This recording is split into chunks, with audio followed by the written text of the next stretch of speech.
This is our President's Challenge, and every year the president, and I happen to be president this year, and my challenge this past year, we can look at it right here. It was at the beginning of last year, or the end of the season last year, we saw a video on the history of quilts. And the history of quilts is people had their clothing that they wore.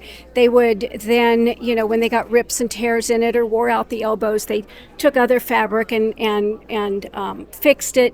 And then when the clothes totally got worn out, they would use them to make quilts or other items. And so the challenge that I chose this year was to take a piece of clothing, of hanky or whatever that means something to you, something that touches your heart, and put it into something that that will remind you of that person or that time or that object or whatever.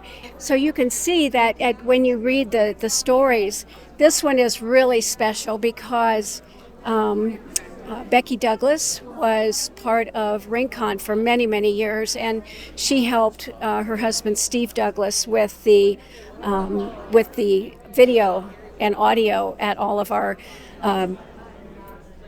wherever the audience was when there was a morning coffee or an event or something up on the stage. They would help with that.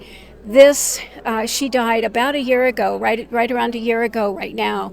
And this past summer, Steve brought me some things that she had made, some fabric and stuff, and she had this half made, and it was a t-shirt, and she had all of these fabric pieces, fabric squares all cut out, and one of our members took these fabric squares and finished it, and we gave it back to Steve and asked if we could display it today because it just fits our President's Challenge to a T. So it's just, it's just heart-touching to see that.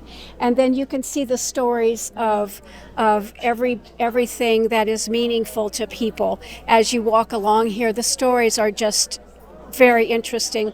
And we did ask everyone to write down what their quilt was about. And so you can see all of these along here. They all mean something.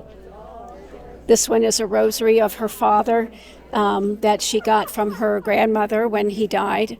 And then a wedding of her son that was missed. And then some ties from all over the world that meant something to Carol.